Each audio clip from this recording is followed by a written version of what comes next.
Hello students,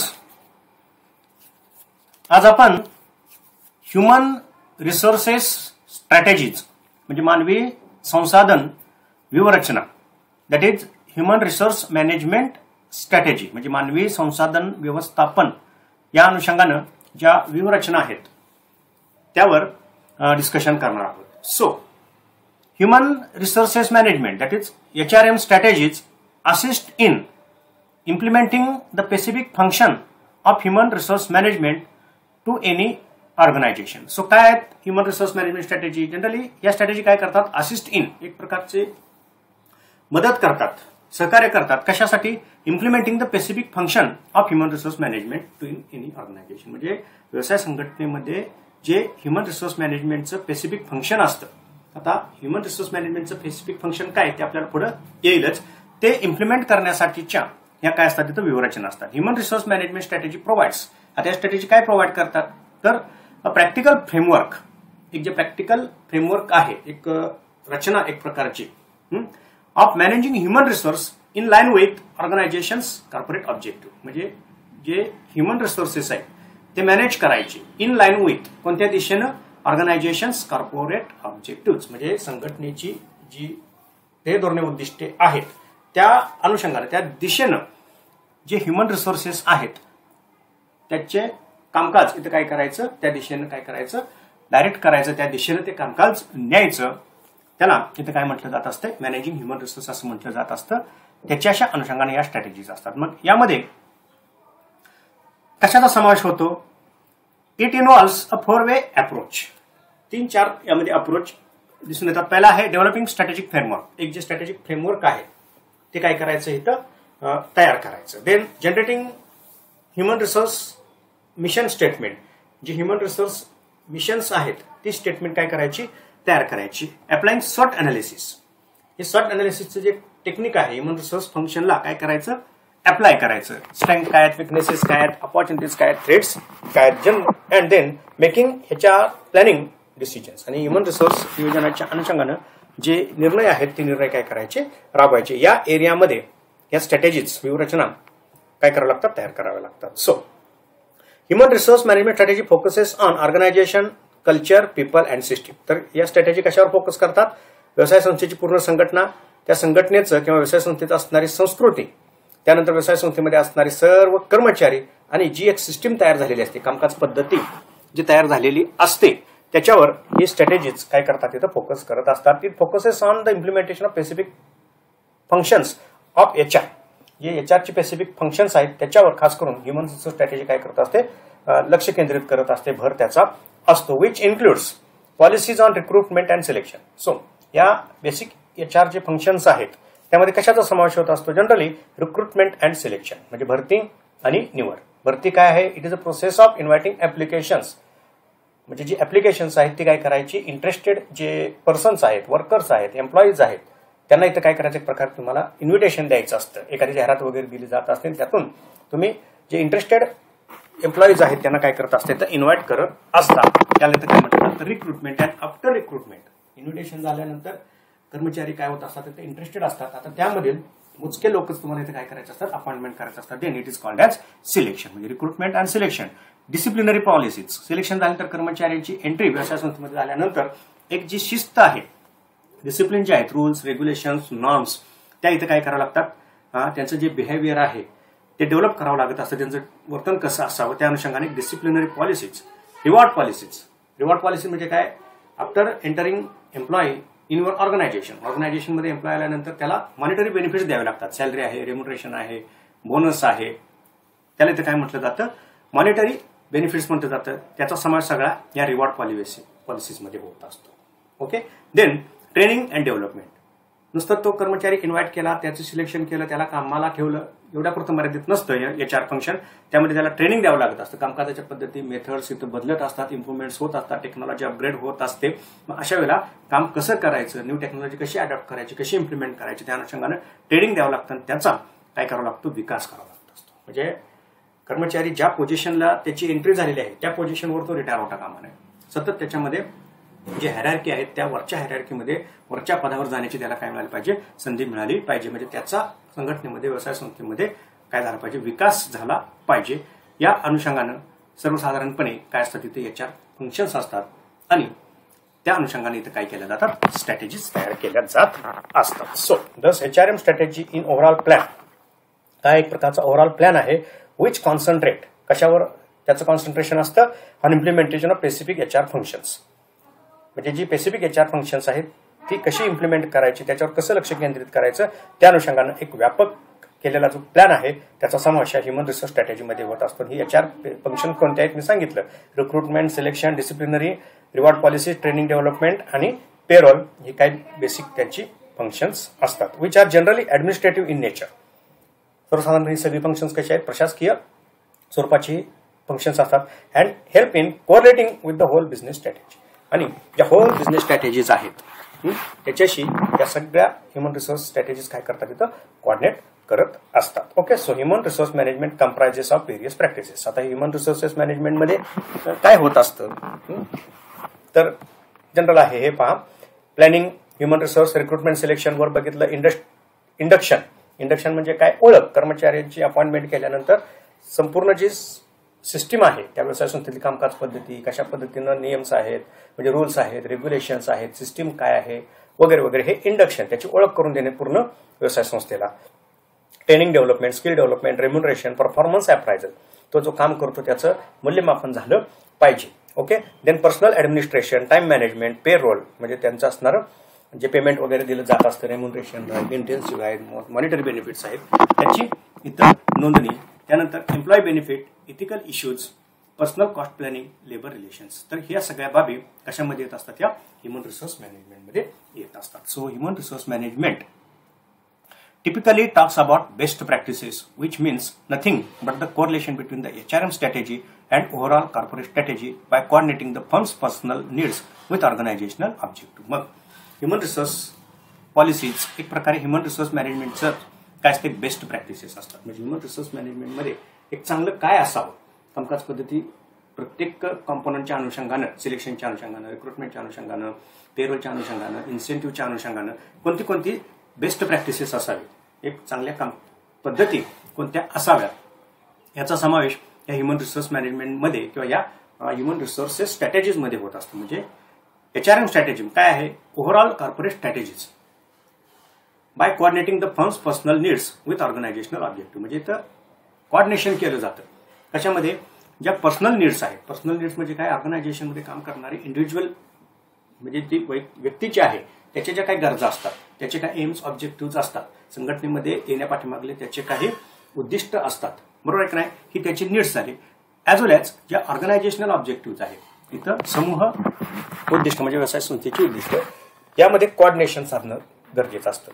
एकमेकाच्या विरोधात जर हे ऑब्जेक्टिव्ह असतील, पर्सनल नीड्स आणि ऑर्गनायझेशनल ऑब्जेक्टिव्ह, यामध्ये एक सूत्रीपणा आणण्याचं काम कशाच्याद्वारे केलं जात असतं, त्या ह्युमन रिसोर्स स्ट्रॅटेजीद्वारे केलं जात असतं. Okay, so human resource management strategies include some basic features which are follows. तर काही वैशिष्ट्य या ह्युमन रिसोर्सेस मॅनेजमेंट स्ट्रॅटेजीची दिसून येत असतात. तर पहिलं काय आहे, ऑर्गनायझेशनल मॅनेजमेंट, संघटनात्मक व्यवस्थापन.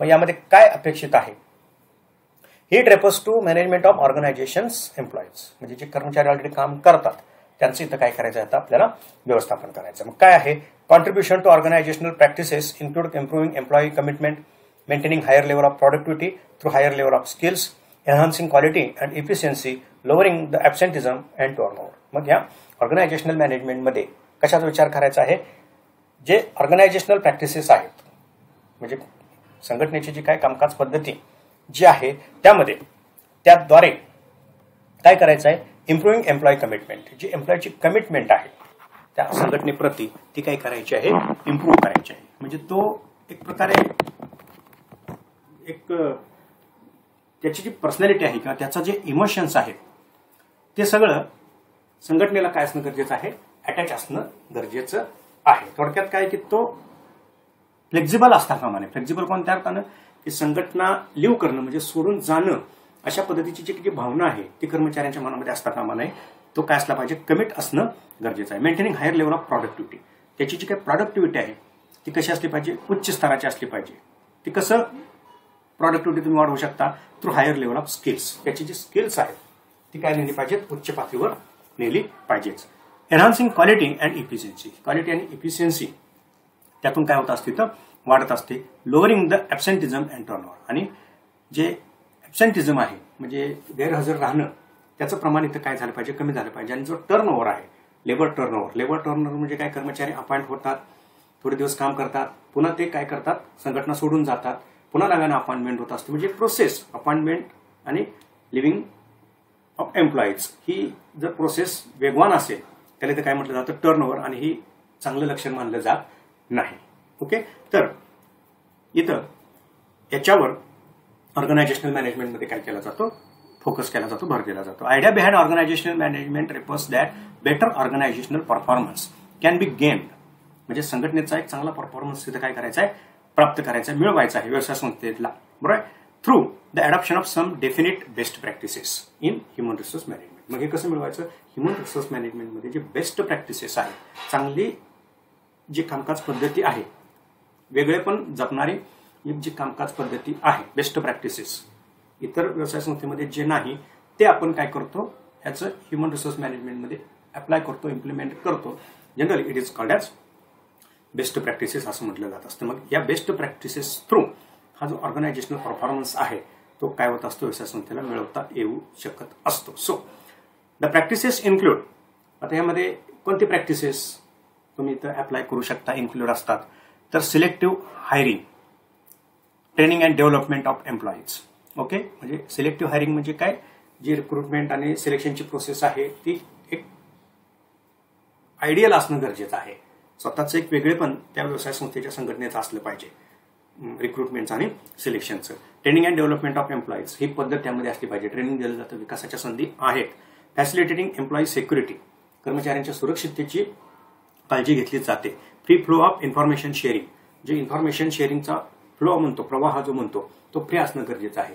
म्हणजे जे टॉप लेवल मॅनेजमेंटला डिसिजन्स होतात, ज्या एक्सपेक्टेशन्स आहेत, लोअर लेवल जो वर्कर्स आहे त्याच्यापर्यंत पोहोचलं पाहिजे. लोअर लेवल म्हणजे ग्रासरूट लेवलला काम करणारा जो कर्मचारी आहे त्याच्या ज्या एक्सपेक्टेशन्स आहेत, त्याचे जे काही फीडबॅक्स आहेत ते अप्पर लेवल, टॉप लेवल हायरार्कीपर्यंत वेगानं पोहोचणं गरजेचं आहे. अशा पद्धतीची एक इन्फॉर्मेशन शेअरिंग सिस्टीम जी आहे, फ्री फ्लो असणं गरजेचं आहे. Increasing overall performance of the organisation, आणि संघटनेचा एक एकूण जो काय परफॉर्मन्स आहे तो काय झाला पाहिजे तर वाढला पाहिजे. And motivating self management teams, आणि एक ज्या सेल्फ मॅनेजमेंट टीम्स आहेत म्हणजे स्वयंशिस्तीची संघटना, एक कर्मचाऱ्यांचा समूह काय झाला पाहिजे इथं तयार झाला पाहिजे. अशा पद्धतीच्या ज्या बेस्ट प्रॅक्टिसेस आहेत त्या या ऑर्गनायझेशनल मॅनेजमेंटमध्ये HR स्ट्रॅटेजी थ्रू काय केल्या जात असतात, तिथं राबवल्या जात असतात. So organisational management try to maintain balance in between the personal and organizational goals of an employee ensures a close coherence between the HR policies of organization and the external environment or business. म्हणजे इथं काय केलं जातं, organisational management काय करतं एक प्रकारे balance between personal organisational goals, म्हणजे पर्सनल गोल्स आणि ऑर्गनायझेशनल गोल्स यामध्ये एक जो बॅलन्स आहे, समतोल जो आहे तो साधण्याचं काम हे ऑर्गनायझेशनल मॅनेजमेंट करत असतं. The overall idea is to support the organization by attracting, retaining and managing employees effectively to meet the corporate strategic goal. Simple आहे. ऑर्गनायझेशनल मॅनेजमेंट काय आहे, एका शब्दामध्ये किंवा 3 कंपोनंटमध्ये ही संकल्पना सांगता येते. काय, to support organisation by attracting, म्हणजे ऑर्गनायझेशनला इथं सपोर्ट असणं गरजेचं आहे स्ट्रॅटेजी थ्रू. कशाशी, अट्रॅक्टिंग म्हणजे काय, जे इंटरेस्टेड टॅलेंटेड वर्कफोर्स आहे, एम्प्लॉईज आहे, तो तुमच्याकडे अट्रॅक्ट झाला पाहिजे त्या संघटनेकडे. देन तो अट्रॅक्ट होऊन चालत नाही, त्याला तुम्हाला रिटेन करता यायला पाहिजे. तो आल्यानंतर रिटायरमेंटपर्यंत तुमच्या व्यवसाय संघटनेत थांबणं गरजेचं आहे, म्हणजे त्याला राखून ठेवणं. रिटेनिंग अँड मॅनेजिंग एम्प्लॉईज, नुसतं त्याला तुम्ही राखून पण ठेवू शकत नाही, त्याला मॅनेज करणं गरजेचं आहे. एक फेवर त्याला तुमच्या संघटनेच्या बाजूनं करणं गरजेचं आहे. Effectively to meet the corporate strategic goal, म्हणजे व्यवसाय संस्थेची जी स्ट्रॅटेजिक गोल्स आहेत ती त्यातून काय होत असते तर साध्य होत असतात. त्याला इथं काय म्हटलं जातं, ऑर्गनायझेशनल मॅनेजमेंट असं म्हटलं जातं. Then personal management, limited to personal function only. So it refers to the management of individuals or employees who make up workforce of organisation. म्हणजे याचा संबंध कशाशी आहे? Management of individual or employees who make up workforce of an organisation. म्हणजे जो workforce आहे संघटनेचा तो कशापासून तयार होत असतो? व्यक्ती किंवा व्यक्ती समूहापासून. तो एक श्रमशक्ती, एकूण श्रमशक्ती वर्कफोर्स संघटनेची काय होत असते? तयार होत असते. त्याच्याशी याचा संबंध आहे. The personal management इन्शुअर्स the supply. आता पर्सनल मॅनेजमेंट काय हमी देतं? कशावर भर देतं personal management? इन्शुअर्स the supply of skilled and qualified individuals and develops the capability of current workforce. म्हणजे भर कशावर असतो? स्किल्ड आणि क्वालिफाईड जो इंडिव्हिज्युअल आहे म्हणजे एम्प्लॉई जो आहे तो ॲज पर रिक्वायरमेंट सप्लाय होईल, त्याचा पुरवठा होईल. त्याचबरोबर त्याच्या ज्या कॅपेबिलिटीज आहेत, करंट जो वर्कफोर्स आहे त्याच्या ज्या कॅपेबिलिटीज आहेत त्या काय झाल्या पाहिजे? डेव्हलप झाल्या पाहिजेत. म्हणजे चांगला क्वालिफाय कौशल्ययुक्त कर्मचारी काय करायचा? व्यवसाय संघटनेला उपलब्ध होईल याची एक जी हमी आहे पर्सनल मॅनेजमेंट काय करत असतं? घेत असतं. आणि प्लस ऑलरेडी जो कर्मचारी काम करतो करंट वर्कफोर्स त्याची जी कॅपेबिलिटी आहे, त्याची जी क्षमता आहे ती काय झाली पाहिजे? डेव्हलप झाली पाहिजे. याच्यावर पर्सनल मॅनेजमेंट काय करतं? भर देत असतं. The basic idea is to minimise the financial risk and to gain maximise return on investment of human capital in an organisation. मग बेसिक आयडिया काय आहे? जी फिनान्शियल रिस्क आहे ती काय करायची? कमी करायची. आणि मॅक्झिमम रिटर्न जो आहे कशावरचा? ह्युमन रिसोर्सेसमध्ये जी इन्व्हेस्टमेंट केलेली आहे त्याच्यावरचा मॅक्झिमम रिटर्न काय झाला पाहिजे? तर मिळाला पाहिजे. याच्यावर पर्सनल मॅनेजमेंट काय करतं? भर देत असतं. So it helps in securing future survival and long term success for the organisation. The key functions of personal management include. आता पर्सनल मॅनेजमेंटमध्ये की फंक्शन्स कोणते आहेत? Resource capable workforce. Include resourcing capable workforce. म्हणजे जो capable workforce आहे तो काय झाला पाहिजे? उपलब्ध झाला पाहिजे, तयार केला पाहिजे. There recruitment and selection. Employee record retention. कर्मचाऱ्याशी संबंधित रेकॉर्ड इथं काय करायचं? मेंटेन करायचं. Training and development of employees. Keeping track of local, state and central labour laws. जे वेगवेगळे लॉ आहेत लोकल, लेबर, सेंट्रल, स्टेटचे ते काय करायचं? त्यानुसार कामकाज करायचं. Design and develop the organisation. Implementing of change management, performance and behavioural management, job and workforce analysis, industries and employee relations, compensation management and employee motivation. म्हणजे पर्टिक्युलरली एम्प्लॉई रिलेटेड जी functions आहेत ती इथं त्या पर्सनल मॅनेजमेंटमध्ये इम्प्लिमेंट होत असतात आणि त्याच्या अनुषंगाने मग स्ट्रॅटेजी कराव्या लागत असतात. म्हणजे काय करायचं आहे? जनरल चेंज मॅनेजमेंट इम्प्लिमेंट करणं, परफॉर्मन्स बिहेवियर मॅनेजमेंट इम्प्लिमेंट करणं, जॉब वर्कफोर्स अनालिसिस जो आहे ते करणं, इंडस्ट्री एम्प्लॉय रिलेशन्स जे आहेत ते सौहार्दपूर्ण राहतील, हार्मोनाइज राहतील, ते मेंटेन करणं संबंध. जे कॉम्पेन्सेशन आहे, कॉम्पेन्सेशन म्हणजे कर्मचाऱ्यांचे जे एक्सपेक्टेशन्स आहेत, मॉनिटरी एक्सपेक्टेशन, त्या इथं काय करायच्या? पूर्ण करायच्या. आणि कर्मचाऱ्यांना काय करायचं? इथं मोटिवेट करायचं आहे. याच्याशी संबंधित पर्सनल मॅनेजमेंट असतं. त्याच्याशी संबंधित इथं स्ट्रॅटेजीज तयार कराव्या लागतात. ओके. Then industrial management. आता व्यापक अर्थाने ही संकल्पना आहे. So it refers to the study of employment relationship. जी एम्प्लॉयमेंट रिलेशनशिप आहेत म्हणजे कॉर्पोरेशन अँड वर्कर्स यामधले असणारे जे संबंध आहेत त्याचा संबंध कशाशी येतो? Industrial management. म्हणजे औद्योगिक व्यवस्थापनामध्ये जे रिलेशनशिप आहेत कॉर्पोरेट अँड एम्प्लॉईज ते इथं काय करायचे आहेत? तिथं मेंटेन करायचे आहेत. Okay. It helps in designing policies. यामध्ये काय अपेक्षित आहे? Designing policies related to betterment of worker and employment relationship. सो अशा काही पॉलिसीज, अशा काही स्ट्रॅटेजीज इथं डेव्हलप केल्या जातात की ज्यामधून जे betterment of worker and employment relationship म्हणजे वर्कर आणि एम्प्लॉयमेंट म्हणजेच एम्प्लॉयर याचं जे रिलेशनशिप आहे ते कसं असलं पाहिजे? बेटरमेंट, उत्कृष्ट, सौहार्दपूर्ण, चांगलं, सपोर्टिव्ह, कोऑपरेटिव्ह जे रिलेशनशिप आहेत ते मेंटेन करण्याच्या अनुषंगाने पॉलिसीज म्हणजे स्ट्रॅटेजीज तयार केल्या जातात. It avoids the idea of treating the worker as mayor commodity. यामध्ये अपेक्षा काय आहे? कर्मचाऱ्यांच्याकडं एक मेअर कमोडिटी, एक वस्तू म्हणून त्याच्याकडं बघण्याची जी भावना आहे ती यामध्ये अपेक्षित नसते. It avoids the idea of treating म्हणजे कर्मचाऱ्याला अशी ट्रीटमेंट देऊ नका. कशी? एक वस्तू म्हणून त्याला तुम्ही तर ट्रीटमेंट देऊ नका. तो काय? एक ह्युमन बिईंग आहे. म्हणजे त्याला मन आहे, भावना आहे, त्याच्यामध्ये विचारशक्ती आहे, एक्सपेक्टेशन्स आहेत, ॲटिट्यूड आहे. या सगळ्याचा सायकॉलॉजी प्रत्येकाची वेगवेगळी असतं, कॅरेक्टर प्रत्येकाचं वेगवेगळं असतं. त्या सगळ्याला इथं विचार करून त्याला हँडल केलं पाहिजे. वस्तू म्हणून त्याच्याकडे बघण्याची गरज नाही, म्हणजे एक प्रोडक्शन फॅक्टर म्हणून त्याच्याकडे बघून चालणार नाही. It favours to treat workers as human being entitled to every human right. म्हणजे त्याचे जे काय ह्युमन राईट्स आहेत त्याचा विचार करून ॲज अ ह्युमन बिईंग त्याला काय केली पाहिजे, तर ट्रीटमेंट दिली गेली पाहिजे. Okay. Traditionally, the field discusses with fields such as trade unions, collective bargaining, and workers' participation management, grievance management, industrial disputes, labor laws, rules, and code of conduct. म्हणजे यामध्ये स्ट्रॅटेजीज पॉलिसीज तयार करत असताना कशाचा विचार करायचा आहे. ट्रेड युनियन्स असतात, कलेक्टिव्ह बार्गेनिंग असतं, सौदा शक्ती, कर्मचारी एकत्र येत असतात, त्यांच्या मागण्या मांडत असतात, मंजूर करून घेण्याचा त्यांचा कायम प्रयत्न असतो. एक प्रकारचं जे प्रेशर आहे कॉर्पोरेट सेक्टरवर थ्रू कलेक्टिव्ह बार्गेनिंग टाकण्याचा प्रयत्न केला जात असतो. वर्कर्स पार्टिसिपेशन इन मॅनेजमेंट, व्यवस्थापनामध्ये त्यांना सहभागी करून घ्यायचं असतं. त्यांचे काही ग्रीव्हान्सेस असतात, तक्रारी असतात, अडचणी असतात, शंका असतात, असमाधानी बाबी असतात, त्याचं व्यवस्थापन करावं लागतं. इंडस्ट्रियल डिस्प्यूट्स जे आहेत, जे वाद निर्माण होत असतात ते हँडल करावे लागत असतात. जे लॉज वगैरे आहेत, कोड ऑफ कंडक्ट आहेत, ते सगळं विचार करून या स्ट्रॅटेजीज तयार केल्या जात असतात. सो हे जे इंडस्ट्रियल रिलेशन्स आहेत include all factors that put impact on behavior of the people at work such as. Industrial relation मध्ये कशाचा विचार केला जातो की ज्याचा परिणाम जे वर्तन आहे, impact of behaviour of people, कर्मचाऱ्यांचं जे एकूण वर्तन आहे त्याच्यावर परिणाम होत असतो. काय institution that comprise of government, employers, trade unions, labour codes, union associations and other organisation which influence the organisation in direct or indirect ways. म्हणजे कशाचा विचार करायचा आहे. इन्स्टिट्यूशन दॅट कॉम्प्राइज म्हणजे अशा काही संघटना असतात जशा की government, employers, trade unions, labour codes, union associations and other organisation which influence the organisation in direct or indirect ways. म्हणजे व्यवसाय संस्थेमध्ये काम करणाऱ्या ज्या संघटना आहेत त्याच्यावर या सगळ्याचा काय होत असतो, तर परिणाम होत असतो.